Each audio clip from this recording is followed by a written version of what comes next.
come from a fairly normal kind of chill town, laid back hometown girl. That's who I am. I have been back in Toronto for nearly 10 years now, and I love it here. And through this journey, I've had so much fun, just getting to getting to know myself and figuring things out for myself. And so that's basically, I did my schooling here in Trivandrum, all the way up to my 12th, and then I moved to Bangalore to do my undergrad. So let me talk to you a little bit about what it was like growing up in school. So I don't know if a lot of you know this, but let me start with the meaning of my name. My name is Arielle, which translates from Hebrew into Lion of God, Arielle, which means Lion of God. It also means the heart of God, which means the area around the fireplace that carries the warmth of God. And it's also another name for Jerusalem. So, except the year I was put in school is the year Arielle detergent launched in India, and I never heard the end of it. So I was often called Arielle Microsystem because that was the feature of the detergent that that they wanted to highlight. So I was often called detergent, soaperta, which means block of soap. I was called antenna, like all those kind of references. And it was never easy because I knew what my name meant. And it was very, very difficult for me to wrap my head around being teased about my name. So that's where it begins. Like, it starts with my name and not knowing, knowing the meaning of my name yet not being able to function properly, but just because people misunderstood my name. And a name is such a crucial part of our identity. It builds us up. Just the way people call us out, often defines us, or the way people refer to us define us. So I went through most of my school life being teased about my name, and that was like quite a sigh.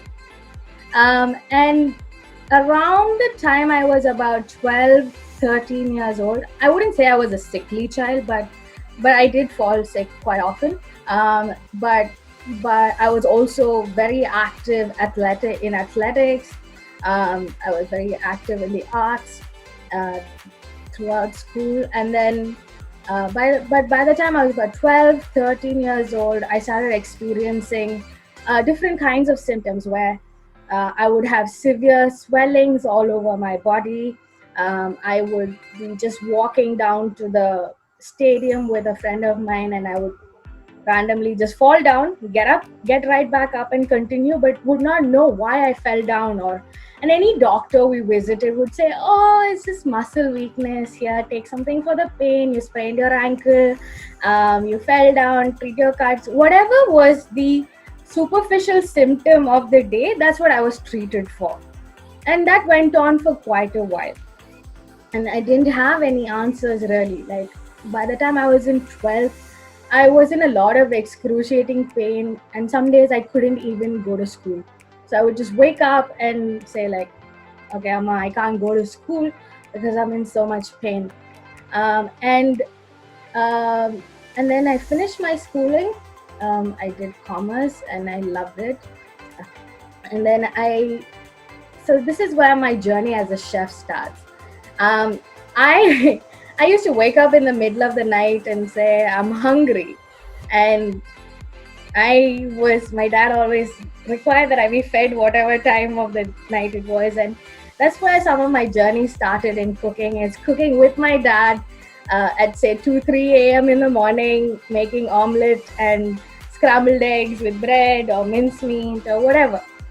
And my dad used to enjoy cooking a lot as well. And so growing up, we always had world food happening in the house. There was roast duck or some Chinese hot pot kind of thingy, some simmered soup, and I loved it. It just like woke up my senses, and I knew by the time I was like in 8th, 9th grade, I knew I wanted to be a chef.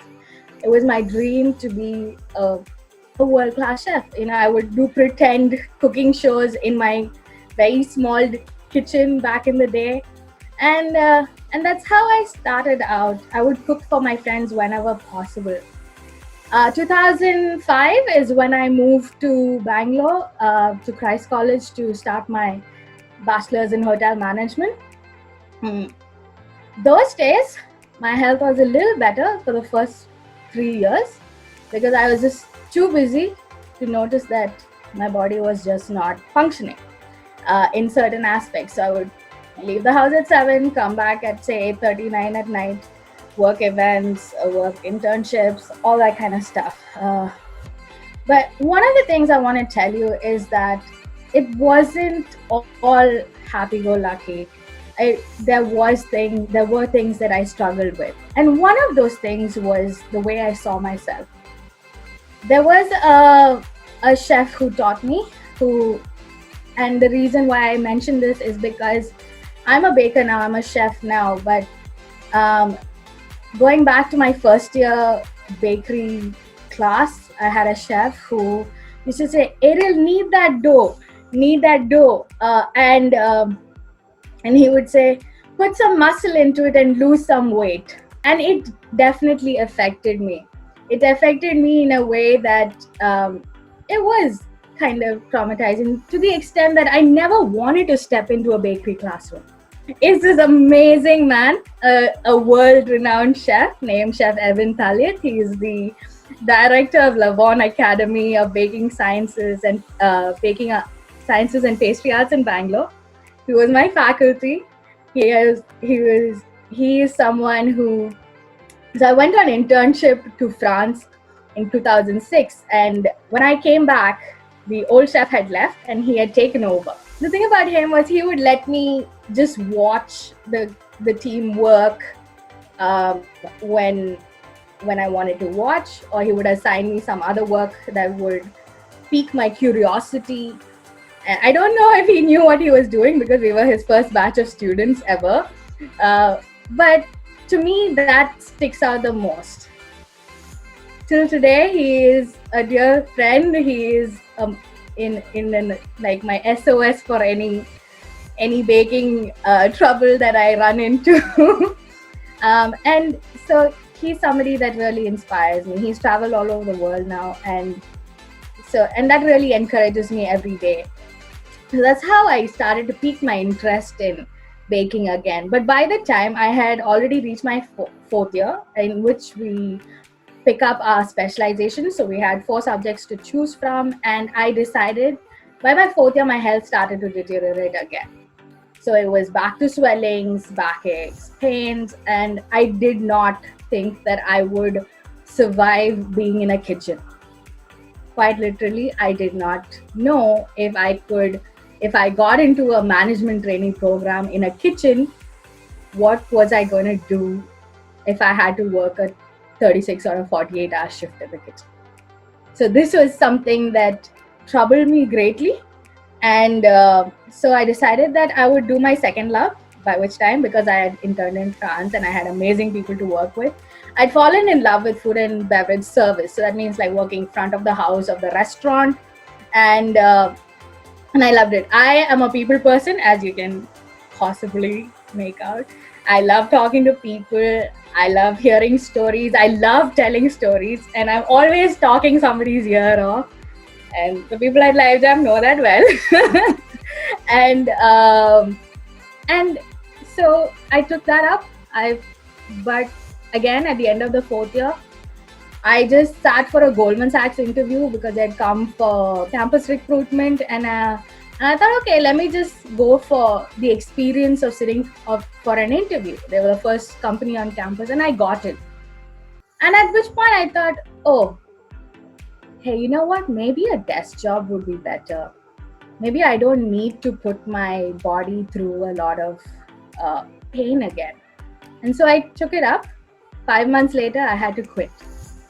In 5 months, my health deteriorated further. I gained about 20 kilos. I had swelling from head to toe. I had severe headaches, all kinds of things. And so I left that. I went through like a couple of hospital visits and stay hospital stays and whatnot. I went back and to Bangalore, and I was teaching in a school. I taught French and English with a bunch of middle schoolers, which was really good for my soul, but didn't do my body any good either. So we worked very, very erratic hours. And in November of 2010, it started with a cough, but the night ended with me having a breakdown of sorts. I don't know what it was, but I was running a high fever, and then everything just went pretty insane. I would say that because for the next 1 week, all I did was stare at a computer screen watching, I think it was Grey's Anatomy, endlessly, and just bursting out in tears. I didn't know what was going on. I didn't know why it felt like there was a hole in my heart, why it felt like there was a hole in my mind. So let me tell you that at this point, a lot of things didn't really make sense. I didn't know why words that I thought of weren't the words that came out of my mouth. It didn't happen very often, but it did happen. I had trouble remembering sometimes. And there were a lot of things that I just couldn't put together. And the physical aspect of it became even more painful. So 2010 December, I packed my bags. So in a few days, it's the 10-year anniversary of me returning back to my hometown in Trivandrum. And I came home and I cried myself to sleep almost every night for 6 months. Couldn't figure out what the heck was happening. I would sleep 16 to 18 hours a day sometimes, and some days I couldn't get out of bed. Even if I was awake, I could barely open my eyes. Remember that there's still no diagnosis. I was still being treated for symptoms, for whatever doctor thought it was. It was some kind of rheumatism with the homeo doctor. It was muscle weakness with the orthopedician, etc., etc. Fast forward to 2011 October, I come home from my part-time job teaching French, and I say, okay, enough. I cannot do this anymore. I'm starting a muffin business tomorrow. This is the beginning of Mermaid Bakes. It is me being angry with somebody and deciding that I cannot live without cooking food. But I didn't have the energy to stand at a stove. I didn't have energy to cook a meal, but I had the energy to bake something, which meant just mixing, resting, coming back, picking something out, and pulling it out of the oven and then eating it. In 2012 October, a year after that, is when I finally get my diagnosis as a condition, an autoimmune disease called as fibromyalgia. It's a muscular neural disorder. Recent research suggests that it's also pain of the blood vessels. There is no cure for it. There is lifelong treatment at that point of time, it was antidepressants. All they could do was alleviate the pain. So I started on that treatment, and I kept going to my part-time. So I kept baking with a lot of support from my mom's friends and whoever in the local community, and they really just pushed me and said, okay, do this, gave me orders. My mom said, like, if you can hold out for 3 months, we'll get you a bigger oven. That's where I started. And at the end of 3 months, I got an order for 100 red velvet cupcakes. Okay, I could barely stand, but I got an order for 100 red velvet cupcakes and I needed a new oven. And I'm still, 9 years later, I'm still using the same oven that I bought then. And I've grown exponentially. 2013 June. I'm now 25 years old. And I am at a church conference, a Christian conference. And I'm in a session named as Encounter with God. I went to this conference after many years of not really going anywhere except Trivandrum and Bangalore. Half of my family, my dad, my sister, and my brother at that point of time lived in Bangalore. So we shuttled between Bangalore and Trivandrum a lot. So other than going to Bangalore and coming back, I didn't really travel much, because either when I went to my destination, I fell sick, or when I got home, I fell sick. Either way, recovery meant 1.5 months minimum. So for the first time, I was away from home for about 5 days. And at the conference, during this session called as Encounter with God, the speaker said, why he played some ambient sounds of some waves and some seagulls and stuff like that. And he said, why don't you talk to God? And throughout my childhood, especially in my early 20s, my dad used to tell me, Jesus is going to heal you. And I was like, yeah, right. Like, I've not been healed so far. Like, why am I going to be healed now? And I used to have these conversations with God, which said, God, I thought I was supposed to be running around for you. Like, I have so much energy inside my heart. Like, but why am I not able to, get up and get out of bed even? And there was so many angry conversations with God that, it was like, what is this? And I really had a pretty bad temper also, a short fuse, and coupled with what was going on with my health issues, like everybody around me, I could be like really calm at 1 second, the next minute, like the rest of the world could be having it from me.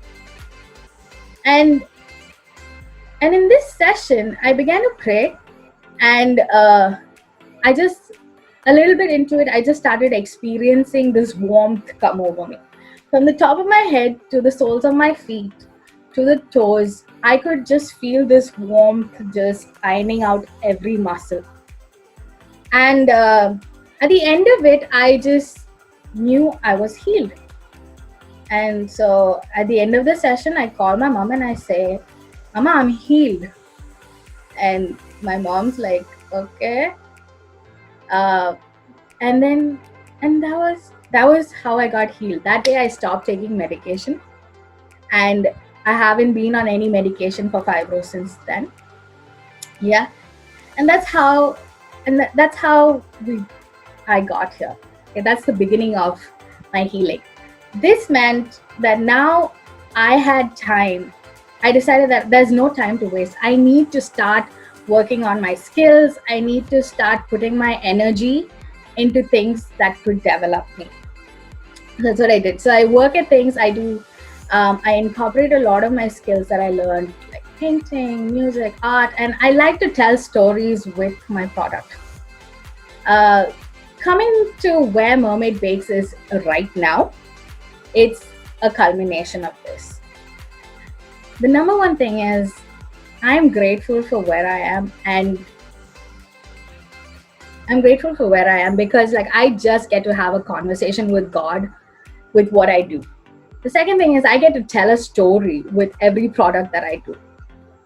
The third thing is that I get the privilege of praying over every product before it goes out, and just praying that every person who receives a cake, a cookie, a bread, a tart, a pie, whatever, receives joy, receives comfort, receives healing.